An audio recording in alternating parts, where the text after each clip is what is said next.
So recently, Michael K. Vaughan, the wonderful Michael K. Vaughan, released a video called All the Books I Read in 2020. And I thought it was a great idea because, of course, 2020 was such a tumultuous year.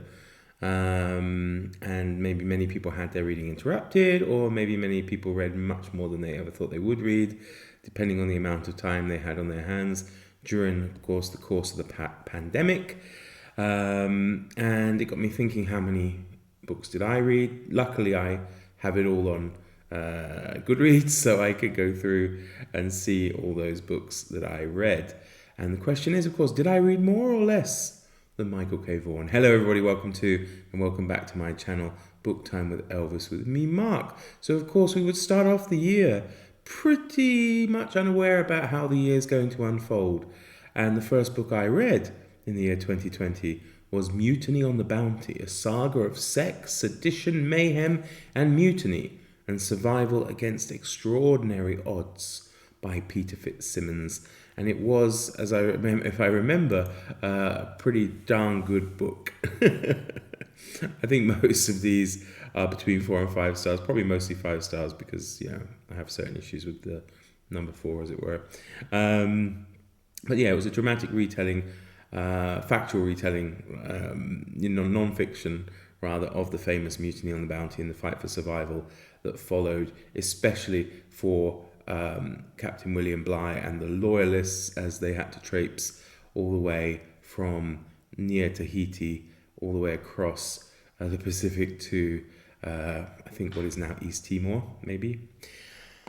So yeah, that was good. Next up, we had a book called A Conspiracy of Paper by David Liss, and I remember reading this. I think there's more. I think there is a short series probably, if I remember rightly, and I need to crack on with the others because this was good fun. This was about a pugilist or boxer, bare knuckle boxer, of course, in those days, who turned kind of investigator, who is drawn up into financial irregularities in a stock jobbing scandal in the 18th century. Of course, there's murder, mystery, and all that kind of stuff. From what I remember, it was very cleverly done, very atmospheric, and just an all-round good read. Now, it seems the third book I read was a continuation of a series, which was the Aubrey Maturin series by Patrick O'Brien, The Mauritius Command.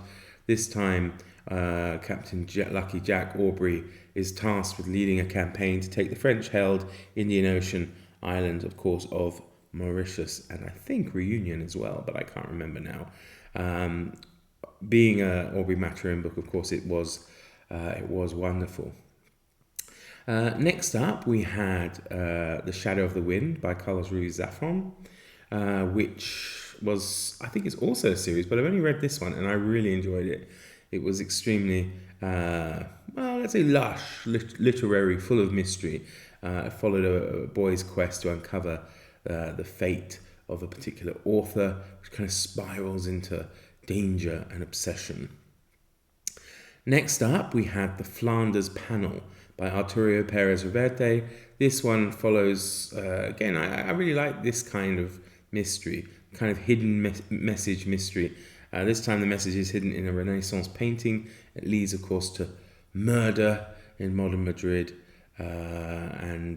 Cerebral thriller, let's say, looking at chess and art and that kind of stuff. Moving on to non-fiction again, we had a great book by an author called Buddy Levy, called River of Darkness, and this was about the early conquistadors, specifically Francisco Orellana, and his deadly descent of the Amazon River. Epic, harrowing, full of discovery, and extremely uncomfortable at times, as I tried to imagine what it would have been like wearing armor in the tropical rainforests of South America, and no thank you, that's not for me. Next we move on to a novel by Michelle Paver called Wikcenhurst.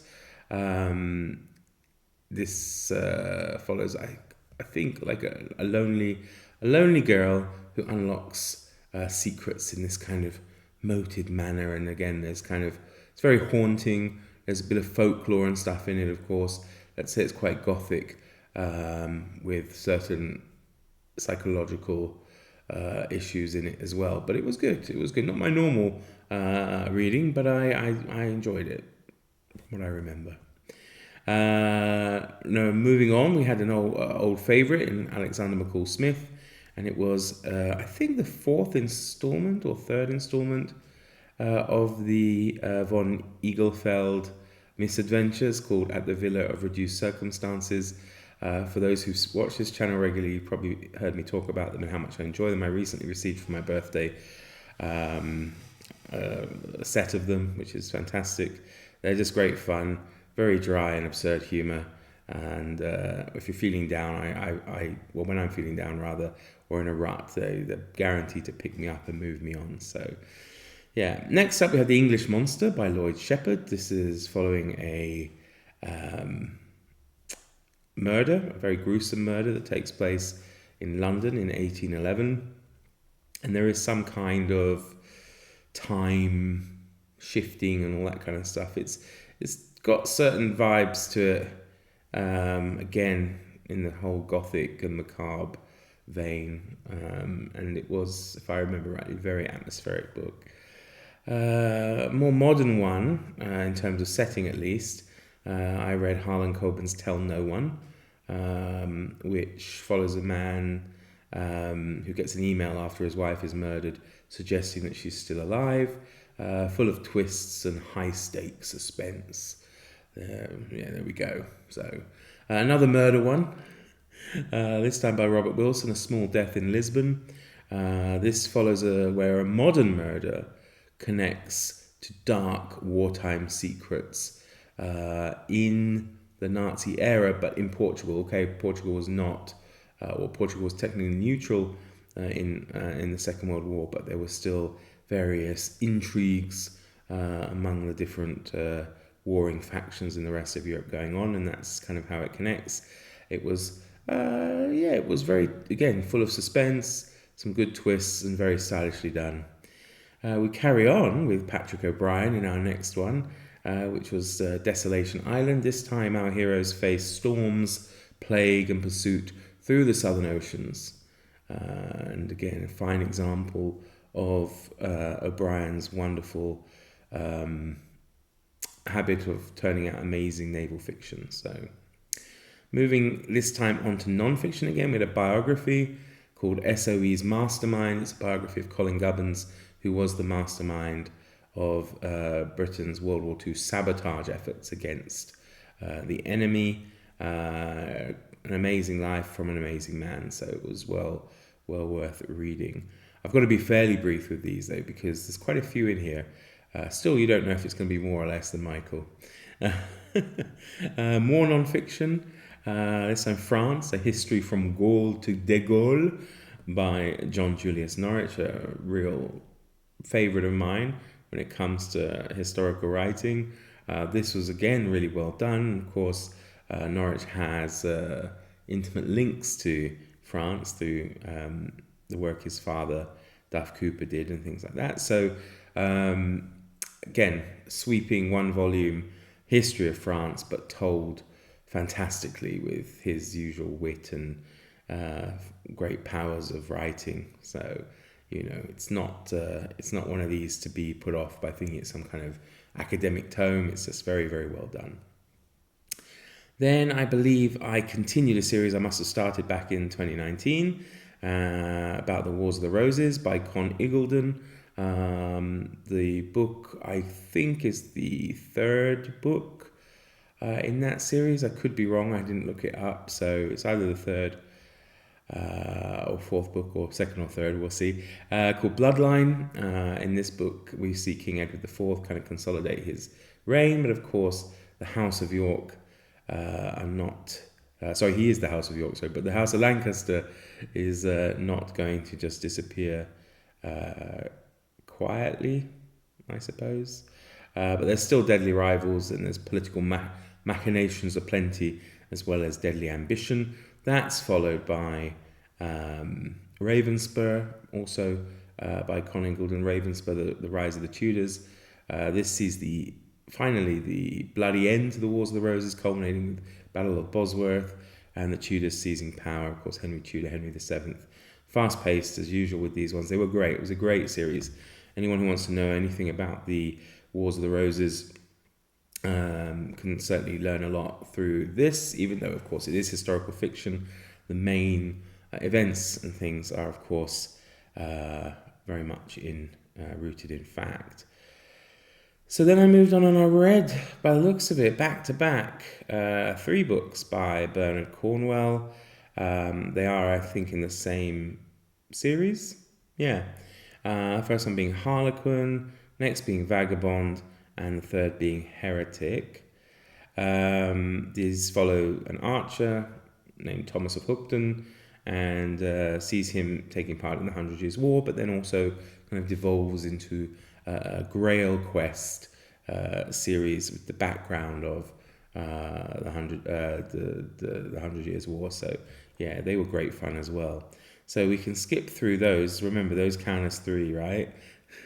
And then again, continuing another series that I must have started in 2019, which is another favourite of mine by Gary Corby. These are the Nikolaos mysteries set in ancient Greece. First one was the Pericles Commission, but this is the Ionia Sanction, where we see Nikolaos uncover a murder that could spark a war between Greece and Persia. They're just really well written. You really feel like you're there in ancient Greece. There's a lot of humor as well. It can be quite graphic too in terms of violence and things like that, but they're just very well done. And Nikolaos is actually not a real person, but his little brother is Socrates, and of course, so the family he's brought up in is Socrates' family. So what Corby does is imagine if, Socrates had an older brother who goes off solving mysteries. Next up, we had the Tiger Skin Rug, which is actually authored by a good friend of mine from university, Joan Haig. It's about 2 children who discover a magical tiger skin that helps them reconnect with their heritage.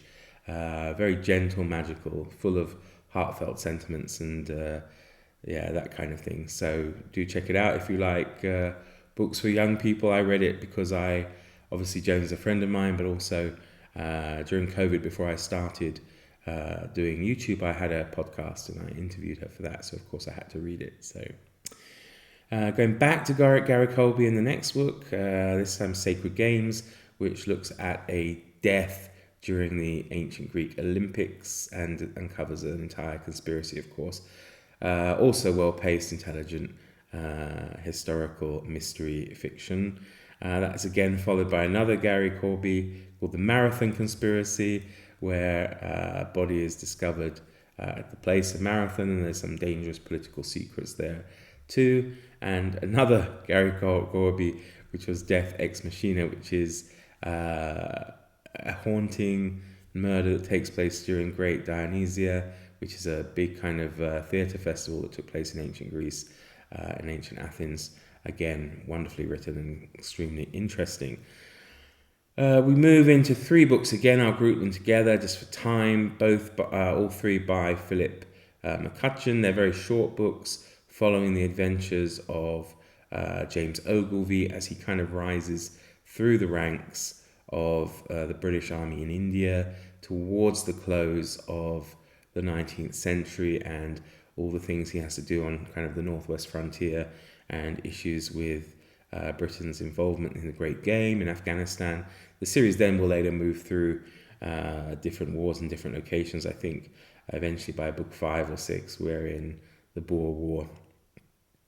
Next up, now we are with non-fiction again, biography of one of my favourite actresses, Margaret Rutherford, Dreadnought with Good Manners by Andy Merriman. It's very much a loving biography of this well-known and beloved, at least in England, beloved character actress, who is known as one of the first, if not the first, I think, Miss Marple on television or on film.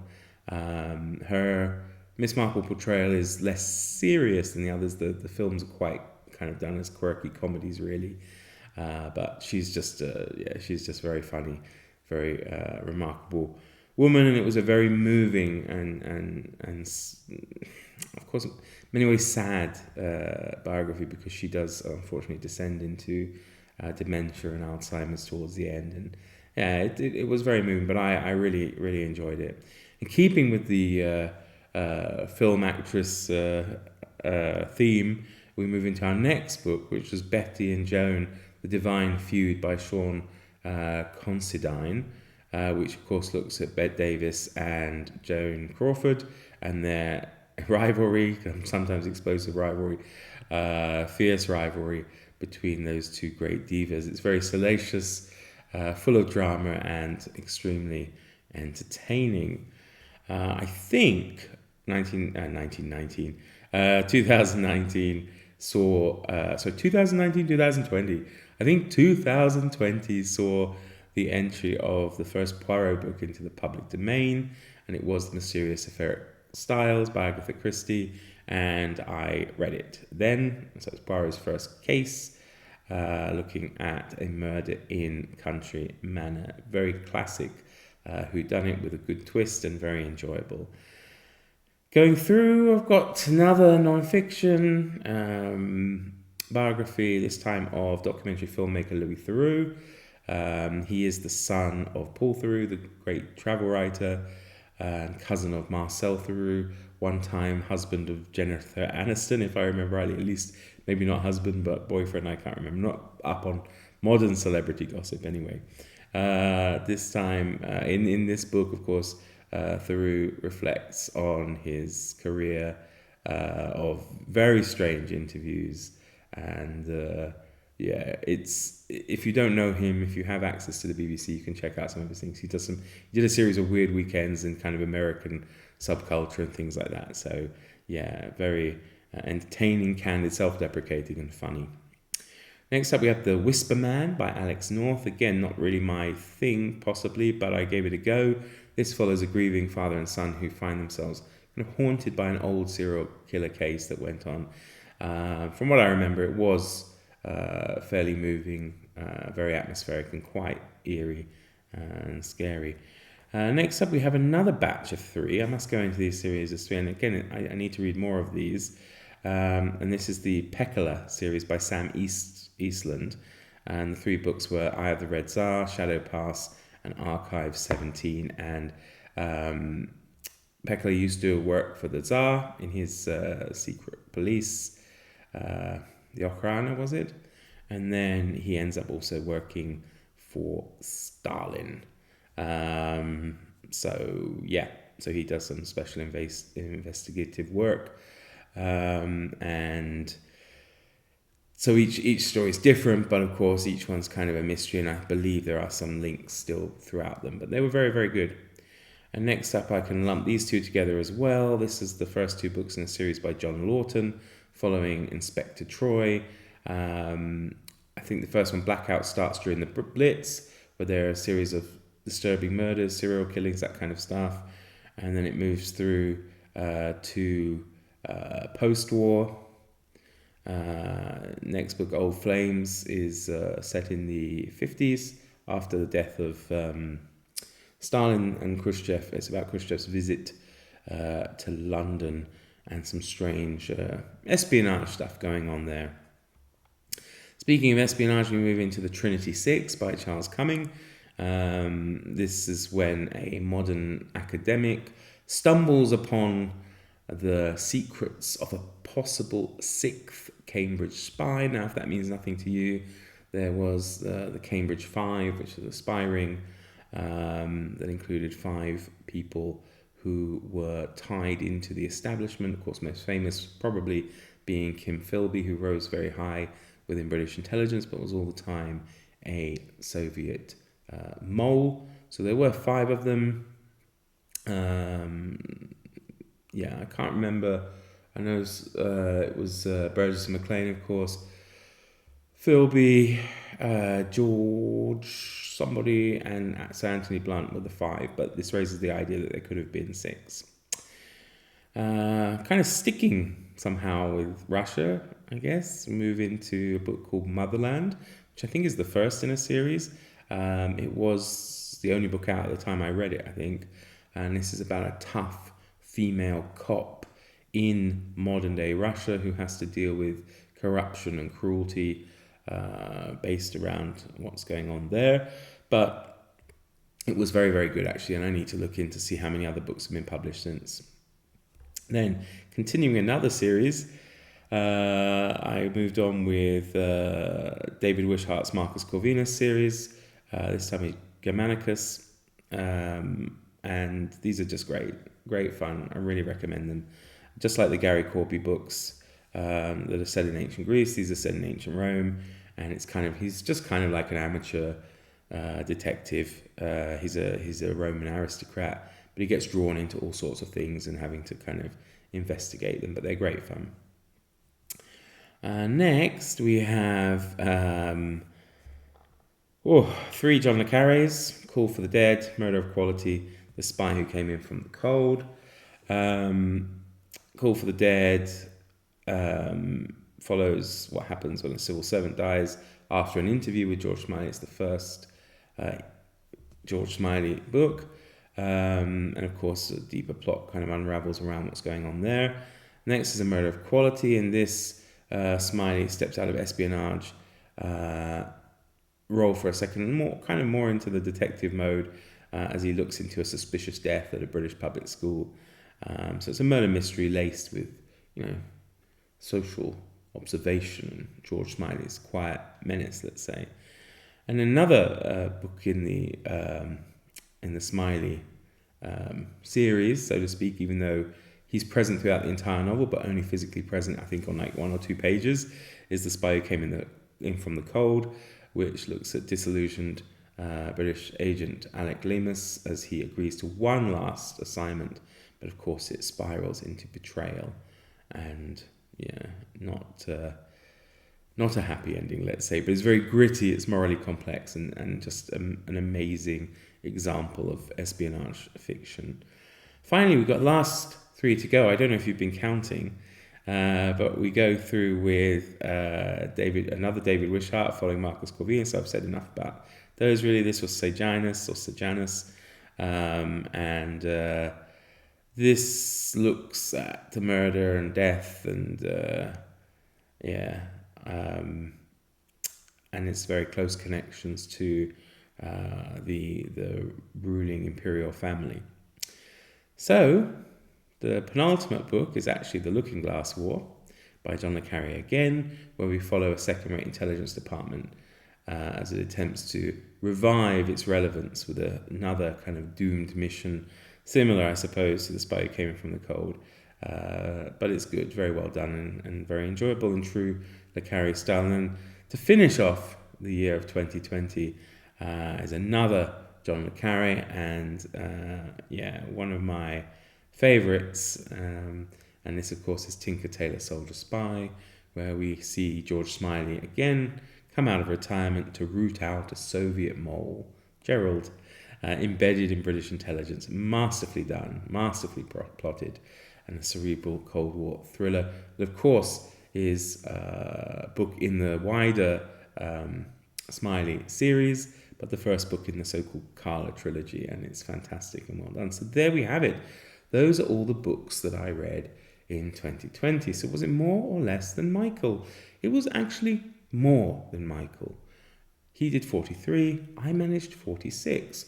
Now, interestingly, I know, of course, Michael says in his video he probably read less because his job got him involved with what was going on in the world. Of course, the COVID-19 pandemic, so he had to do different and more specialized work, or drawn away from his normal work to deal with that. So that explains his. Now, since 2019, when I have recorded Goodreads reading challenges, 2020 is the only year where I failed to complete it. My original target for that year was only 60, but I only managed to read 46. Now, I was thinking to myself, why was that? Because I did have a lot of time off. I think part of it was due to, one, as a teacher, I had time not at school, not necessarily time off. I had to do a lot of work to cope with the difference in teaching face-to-face to moving into online teaching and coming up with different ideas and things, how to do the lessons, either as pre-recorded videos and online. And actually we have that to thank for this channel, because I started making YouTube videos for school, and then I thought, well, I could do this as a hobby and talk about books. So that is one thing. And I think another reason, like everybody else, there was a certain, I can't say fear, but maybe trepidation, a little bit of worry about what was going to happen with the pandemic. And so maybe that was on my mind, and I couldn't concentrate as much as I did before. So I was unable maybe to read as much as I otherwise wanted to, and instead probably, like a lot of people, just binge watched lots of stuff on streaming services. But yeah, I don't know, I can't remember, but it was certainly a year I'm sure those of us who went through it will never forget. And, you know, I guess these books in some small way did help me through it, as I'm sure a lot of you were comforted by your reading as well. So there we have it.